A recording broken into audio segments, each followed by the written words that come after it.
IAS officer बनने का सपना हमारे देश के ज्यादातर युवा देखते हैं, साथ ही इसके लिए कड़ी मेहनत भी करते हैं। पर क्या आप ये जानते हैं, आईएएस ऑफिसर बनना जितना आसान दिखता है उतना होता नहीं है। कई लोगों को लगता है कि एक आईएएस अधिकारी की मेहनत केवल यूपीएससी तक सबसे ज्यादा होती है, पर ऐसा नहीं होता। जितनी मेहनत आप यूपीएससी की परीक्षा क्लियर करते वक्त करते हैं, उससे कई गुना ज्यादा मेहनत आईएएस ऑफिसर बनने की बात होती है। एक आईएएस ऑफिसर की जिंदगी काफी लग्जूरियस होती है, मगर उस जिंदगी में मेहनत बहुत होती है। ऐसे में आइए जानते हैं कि आखिर आईएएस बनने के बाद की जिंदगी कैसी होती है और उन्हें कौन कौन से काम करने होते हैं। नमस्कार, स्वागत है आपका प्रभात एग्जाम के यूट्यूब चैनल पर। एक ऐसा प्लेटफॉर्म है जहां आपको मिलती हैं सभी कॉम्पिटिटिव एग्जाम से जुड़ी महत्वपूर्ण जानकारियां, जो आपको किसी भी एग्जाम में सफल होने में काफी मदद कर सकती है। अगर आप हमारे YouTube चैनल पर पहली बार आए हैं तो हमें लाइक और सब्सक्राइब जरूर करें और हमारी लेटेस्ट वीडियोस और अपडेट्स सबसे पहले आप तक पहुंचे, इसके लिए बेल आइकन को प्रेस करना ना भूलें। तो आइए शुरुआत करते हैं हमारी आज की वीडियो। आईएएस ये शब्द सुनने में जितना आसान लगता है उतना ही मुश्किल है। कई युवा ये सोच लेते हैं कि आईएएस ऑफिसर की नौकरी तो काफी ज्यादा इज्जतदार और आरामदायक नौकरी होती है, साथ ही पद भी ऊंचा होता है। पर वो ये नहीं जान पाते कि आईएएस ऑफिसर बनने के बाद आपकी जिंदगी बदल जाती है।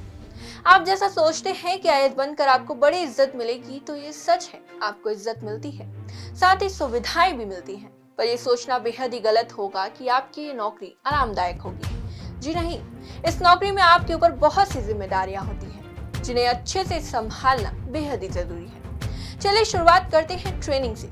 तो जैसा कि हम सभी जानते हैं कि यूपीएससी क्लियर करने के बाद सभी आईएएस के लिए चुने गए एस्पिरेंट्स को ट्रेनिंग के लिए लबासना ले जाया जाता है, जहां इन्हें 16 हफ्तों का फाउंडेशनल कोर्स कराया जाता है, जिसमें इन्हें भारत का सामाजिक और सांस्कृतिक इतिहास, भारत का संविधान, राजनीतिक प्रशासन, लोक प्रशासन, आधारभूत अर्थशास्त्र, हिंदी आदि का अध्ययन कराया जाता है। ये लर्निंग बेस्ड कोर्स होता है। इसके बाद ट्रेनी का आईएएस व्यावसायिक प्रशिक्षण शुरू होता है और ये 26 हफ्तों का होता है, जिसमें इन्हें 2 दलों में बांटकर पहले 2 हफ्ते के लिए भारत का भ्रमण कराया जाता है, ताकि देश के प्रति इनकी समझ बढ़ सके। इसमें इन्हें संसदीय व्यवस्था और व्यवहारिक अनुभव भी कराया जाता है, जिसके बाद इन्हें इनके आवंटित राज्यों में एसडीओ यानी कि सब डिवीजन ऑफिसर के तौर पर 1 साल की ट्रेनिंग के लिए भेज दिया जाता है, जिसमें इन्हें राज्य स्तर पर कार्य करना होता है। इसका मुख्य उद्देश्य ट्रेनीज को प्रशासनिक ढांचे को समझना, साथ ही कार्य में आने वाली चुनौतियों का सामना करना आदि सिखाना होता है। 1 साल की इस ट्रेनिंग को पहला चरण कहा जाता है। इस चरण को पूरा करके सभी ट्रेनीज को लबासना वापस आना होता है।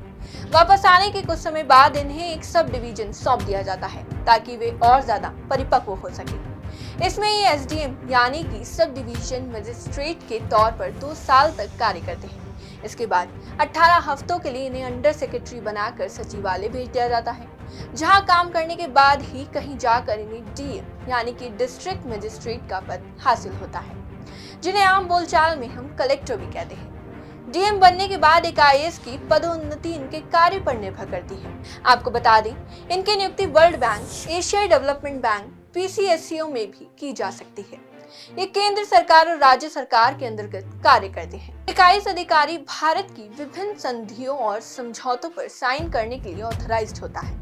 जब ये जिला स्तर पर कार्य करते हैं, तब जिले के सभी कार्यों के यही उत्तरदायित्व होते हैं, चाहे वो कोई भी कार्य क्यों ना हो। इन पर कानून बनाए रखने का कार्य तो होता ही है, साथ ही सामान्य और राजस्व प्रशासन में भी इनकी अहम भूमिका होती है। ये सब सुनने के बाद आपको ये पता तो लग ही गया होगा कि आईएएस बनना कोई मजाक की बात नहीं है। यूपीएससी की परीक्षा क्लियर करने के बाद आपकी असली परीक्षा शुरू होती है, जिसमें आप कोई भी गलती नहीं कर सकते। तो ये थी हमारी आज की वीडियो। अगर आपको ये वीडियो पसंद आई हो तो इसे लाइक करना ना भूलें, साथ ही अपने दोस्तों के साथ इसे शेयर भी जरूर करें। अगर आपका हमसे कोई सवाल हो तो हमें कमेंट बॉक्स में जरूर बताएं। धन्यवाद।